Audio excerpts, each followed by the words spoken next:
Okay, guys, it's a 90-Day Fiance Single Life Tell All Part 5, the last and final installment for this season.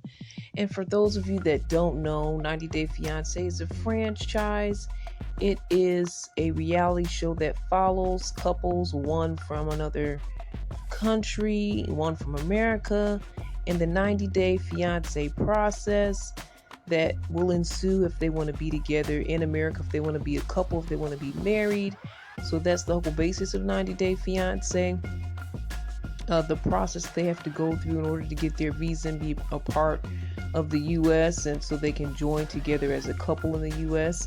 And that's the basis of the show. But the single life is for all those where it didn't work out, the relationship didn't go well, or maybe the family members of the couples, they're single. So the single life follows them during a single stage.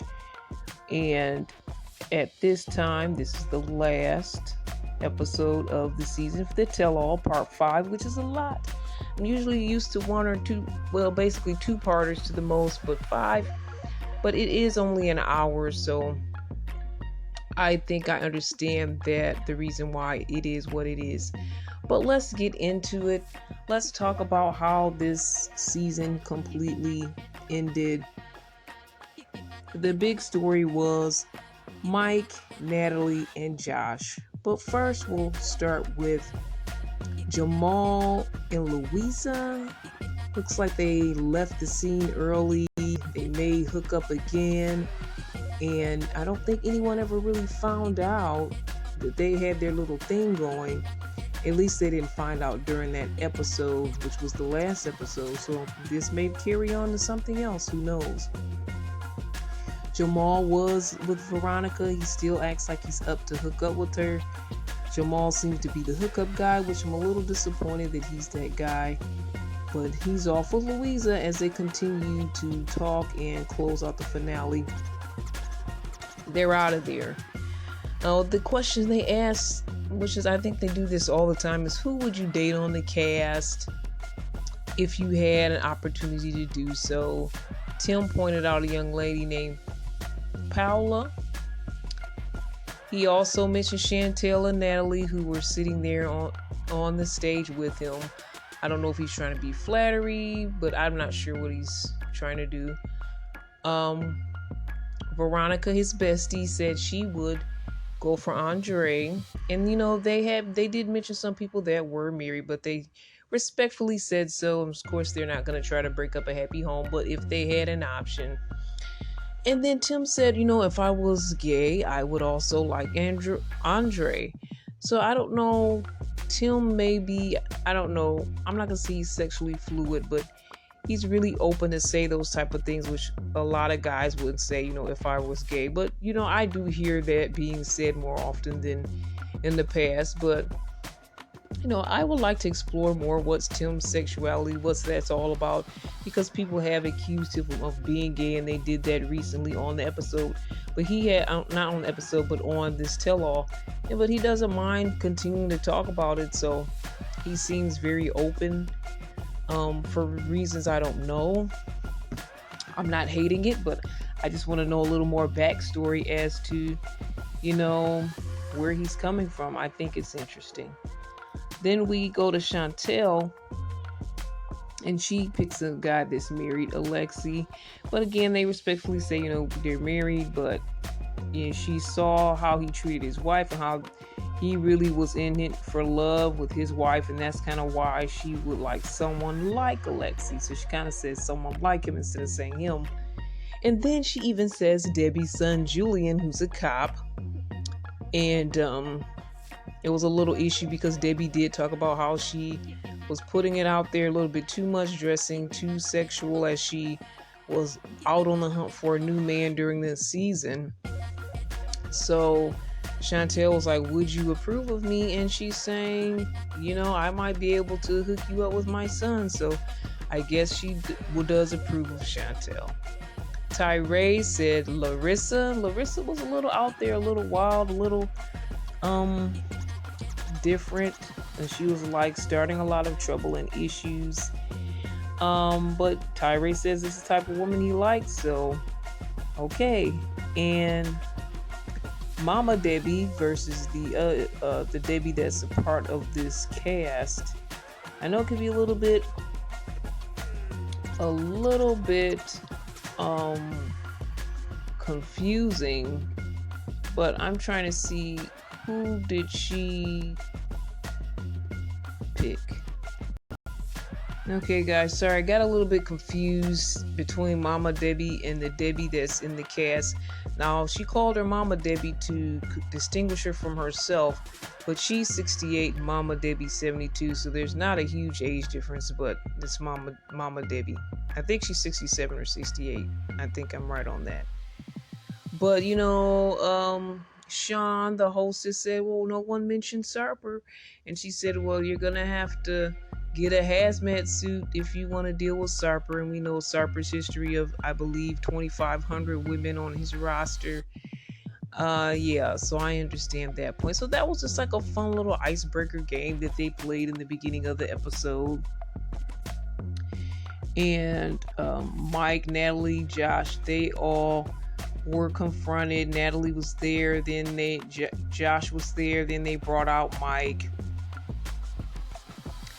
And he said they kind of recapped when he said, he's gonna move on, when she tried to talk to him again because she felt that at least he loved her more than Josh.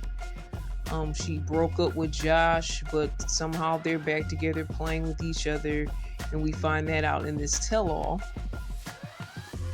So all of that's kind of rehashed. She's feeling upset, she's feeling saddened, and but Mike's like, for all intents and purposes, everybody feels like he was a good guy, and Natalie just was not, receptive to him. They've been married for so long now, they're separated for so long, and he's at the point where he wants to move on. And he asked Mom Debbie to go get the papers, and everybody's confused as to what are you talking about. So because he can't do it himself, Mama Debbie, who also loves and stands up for Natalie, kind of doesn't like Josh, serves Natalie the papers, and she kind of hugs her and consoles her as she's opening up these papers. She's not from here. I don't know how she's done divorces in her past, but she was not completely sure of how all the rules were. And she was going to sign them right then, but she was upset at the same time. And they said, well, no, you need to have a notary in front of you in order to sign it, or it won't be official. So don't sign it yet. Read it over, think about it, read it. You have 90 days and all that they were telling her, which is the whole theme of this whole TLC saga, 90 Day Fiancé. But so she got served with papers in front of everyone and on national TV. And Debbie, who's a part of the original cast of The Single Life, and her love interest was Ruben the Cuban, and they're still supposed to be together at this point. But she, was really upset at Debbie, saying, well, you're supposed to be her friend, Mama Debbie, and you're consoling her, but yet you still handed her these papers. She got mad at Mike, went down his throat, saying, why are you doing this on national TV? I really respect how she was standing up for Natalie, and Natalie was kind of in tears through the whole drama.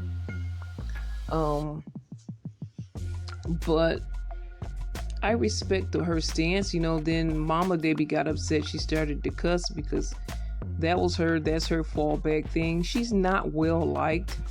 But Josh got up and said, I respect you for giving her the papers instead of a stranger giving her the papers, and for consoling her. So Josh and Mama Debbie kind of squashed it a little bit. They're kind of okay with each other. He gave her a hug. And it seems like he's going to step up at this time to try to work with Natalie. But his issue was, again, too, that Natalie didn't really seem like she knew what she wanted. And he said, he doesn't want to be like Mike and try to give her the world, and she still ends up leaving him, and he'll be in the same situation as Mike. So he's like, she's confused. she doesn't know what she wants, and he's like, I need more time to figure out how we're gonna make this work. So I feel like Josh really tried to step up during this situation, but it was a serious issue, and I'm glad that he stepped up in this moment. He does like projects. I don't know if she continues to be a project, will he enjoy that, or if she gets all fixed up, will he still want her if he's more of a project guy? I don't know. I'm unsure. But at this time, he's saying one day at a time, we're going to go to dinner. We're going to just try to see what happens. And he's still going to be there for her when she needs it. And she's trying to hold on to him for dear life because she has no other connection to America. She has no other connection to the U.S. And I feel like she's trying to maybe think that she's going to lose her visa status or hold on to her American status. She was asking about her mom. Is her mom going to be okay? And Mike was like, your mom's going to be fine. But she's holding on to Josh now because she really has no other connections as well. And she gave Mike a big hug as he left the stage. But he revealed to us that, hey, I'm trying to move on. I've been seeing somebody. We've been talking for about a year. 6 months have been dating. So this is his situation. He's really happy with this person. For a moment, I thought they were going to bring her on stage, but I'm really glad that they didn't, because I think that would have really hurt Natalie even more after she was served with these papers. And Sean, the hostess, act like she had no idea what was going on, and maybe she didn't, but they spent a lot of time with these papers saying, well, let's give Natalie a minute to feel her feelings. But I feel like they should have let her go backstage and feel those feelings versus her sitting there and feeling her feelings. But, Debbie kind of went at Mama Debbie and Mike. And, a lot of people are on Natalie's side and rooting for her. But I just feel like she was holding on to Mike to have that American connection, which in a way she was so worried about losing her American connection. And that's part of the reason she didn't want to lose Mike, but she also lose a lot more because as long as he's somewhat like her sponsor, because he brought her to America, so he's somewhat responsible for her. So now she doesn't have that safeguard, and if Josh decides to just bail out, she doesn't have a fallback person because no one's really obligated to her. I thought it was great, the main ladies, except for Debbie, was Chantel, Natalie, and Veronica. They kind of had her in the middle, kind of giving her a hug, and they kind of like walked off together and said, you're gonna get through this divorce, girl. They were talking about having a divorce party and saying, we're gonna go to Italy, we're gonna have a trip. They were really trying to cheer her up and say, okay, you're gonna get through this divorce. We also know Chantel from the family Chantel, what she was originally from. She has divorced as well. Veronica, of course, has divorced, and Veronica's kind of open, like she can hook up with Jamal at any time. She's just having fun right now, and she doesn't know what's next. And I don't know, for her to be a mom, and her daughter, I think, is an older teenager, but she just kind of has right now this hookup mentality of just having fun. And I don't know if that's the best thing, but that's the situation. There may be a girls trip episode. I don't know what's going to happen, but I'm glad that everybody's trying to uplift Natalie in this rough time. Do you think it's okay? Do you think that it was cool for Mike to do that? When they showed the recap clip, he said, I'm not your backup plan, in which I really feel like that's how he felt. The question also is, what does she want? It does seem like she doesn't know what she wants. She also surmises while she's there after she gets these divorce papers. She's saying, well, it's actually before that when they show Josh and Mike there together in the same room with her once again, and to tell all. And she said, these two guys are here. She said, maybe I'm the problem and maybe she is right. She may have a point there. I think she needs to figure some things out with her life at the end of the day. So that was like the biggest part of the tell-all. Then the tell-all ends, and that's when Mama Debbie and Debbie go at each other even more backstage. They're all sitting together chatting. Veronica stands up for Mama Debbie and says, she texts her when she's feeling down, things are going funny with Jamal. So she's trying to stand up for Mama Debbie and say she's a good person. And I'm not saying she's not, but I feel like Debbie is more respectful. She knows how to hold her own. She said her piece respectfully. She didn't cuss anyone out, but she still read them their rights and made them feel some kind of way. And I think that's a powerful thing, to be able to be someone that doesn't have to fall back on cursing people out and can just state your case and still convict people with what you have to say. So I think, that's, I think Debbie, I'm getting confused with the Debbies here. I'm on Debbie's side. Debbie from this cast now, the new Debbie, I'll say. And Mama Debbie, I was never hating her. I was never loving her either. I was just kind of neutral on her, but she'd always come on, and they like to bring her on because they knew she could stir up trouble, and she'll just tell it like it is. She is a tell it like it is person. She doesn't easily just cuss people out unless she gets really upset. And I understand why she was getting upset, but I don't think you need language in Miss Debbie versus Mama Debbie. Miss Debbie doesn't need language. Tyree was kind of on Miss Debbie's side. I like both of them because they do have some type of standards to the way that they live their life.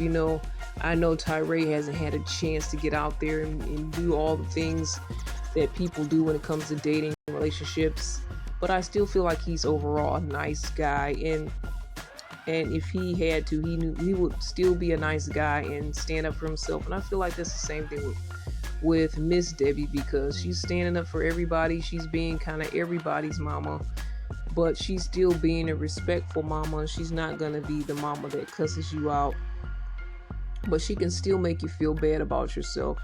And I think that really takes a lot of power to be able to do that. So, but I feel like Miss Debbie and Tyree are gonna be friends forever.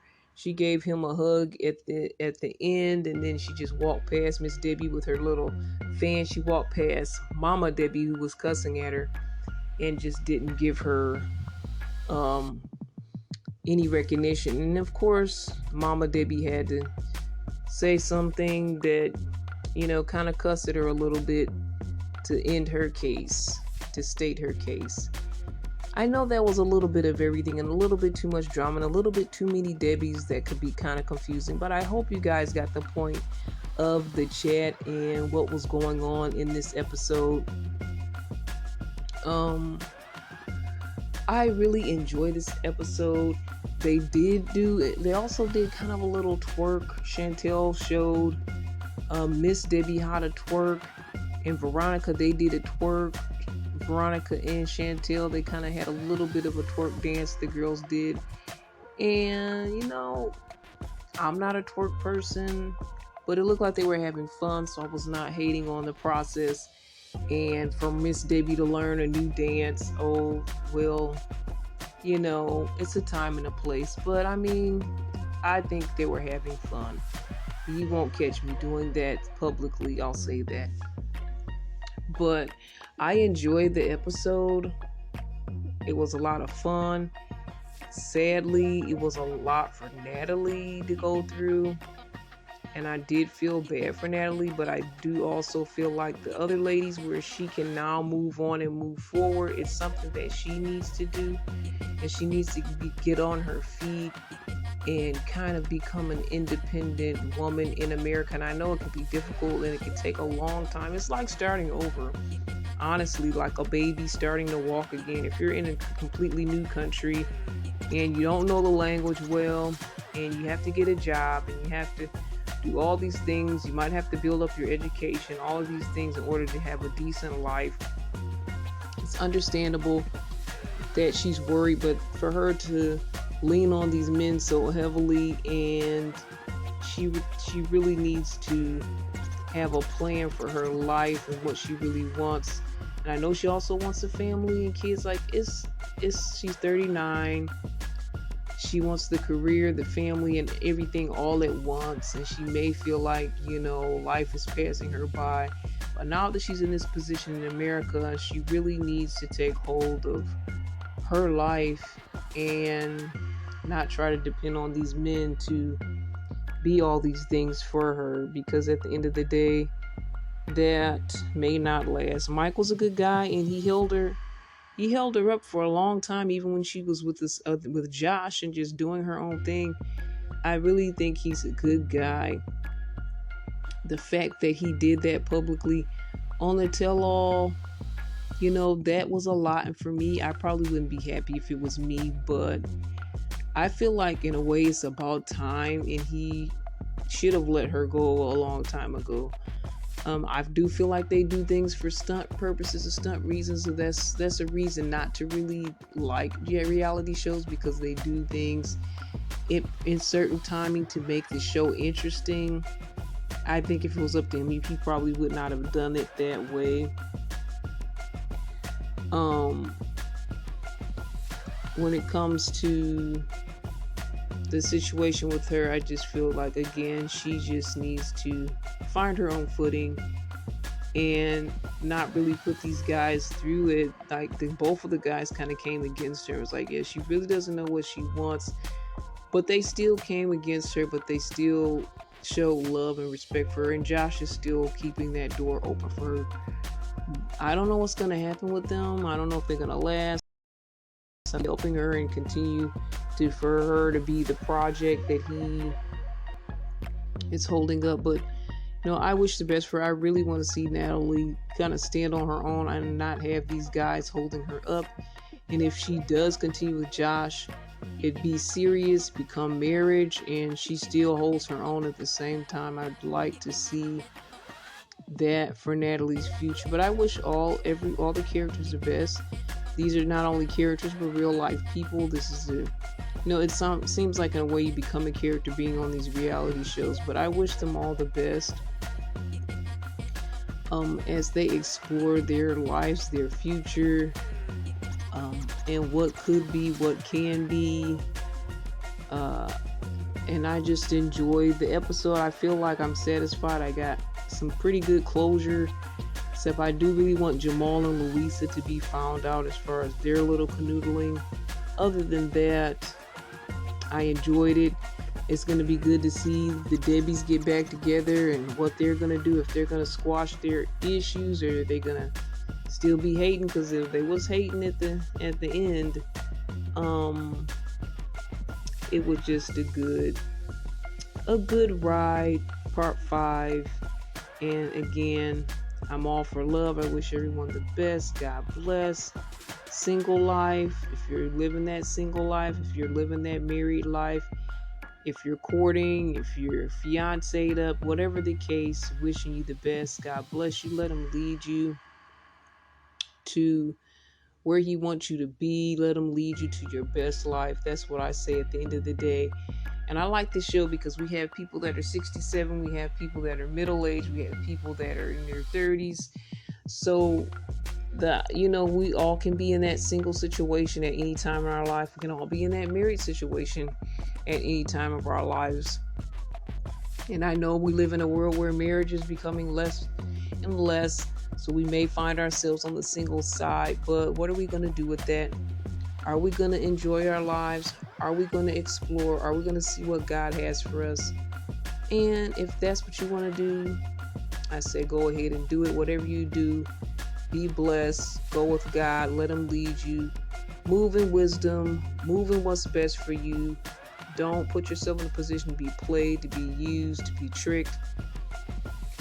Please, if you've already done that, please learn a lesson. If you haven't, please learn a lesson from some of these other people out here, since we can see what they have gone through. And there is a time when people have to go through divorce. There's a time when people have to break up. And if you could do it most amicably would be best. It's like, when do you let go? And I found that to be an issue for myself at times, And I'm proud of Mike for being able to let go. He gave a lot to that relationship, and he has to let go. Sometimes it's just better for you. You might be trying to help that person, or you just might have that strong connection with them. But it's a time where you need to let go, and Natalie even needs to let go as well, and respect not only herself, but respect him and his new relationship, because it does have some entanglement vibes, and his new girlfriend that he's talking to, or the new lady he's talking to, did ask, you're married, so how are you going to move forward? So it's got to be a decision that has to be made. Time to let go. There are a lot of people that came forward besides Will and Jada. I think it was Meryl Streep and her husband that kind of been living that entangled life, and we didn't know about it because they are a celebrity. But as you can see, these people aren't celebrity. Maybe they're semi-celebrity because they're on a reality show, but it's other people living that entangled lifestyle as well, and it's time to make up your mind, make that decision, make that choice. And I think that episode was a good lesson in that. All right, guys, I'm really gone now. And we'll talk more about faith, love, and trends. That's what we do right here on CBiz Media. If you want to talk about this or other topics, 90 Day, we're going to be talking more about other reality shows that may have to do with love and relationships. We're going to be talking about trends. We're going to be talking about all the things right here on CBiz Media. And if you want to join in, please do email me at cbiztv@yahoo.com. That's cbiztv@yahoo.com. Give me your thoughts. Connect with me. Join me again right here on CBiz Media. All the best. This is Irene. God bless. Why I Didn't Get Married, audiobook and Spotify special, now playing. Listen now. Visit cbiztvmedia.com/single-christian-girl. Thank you.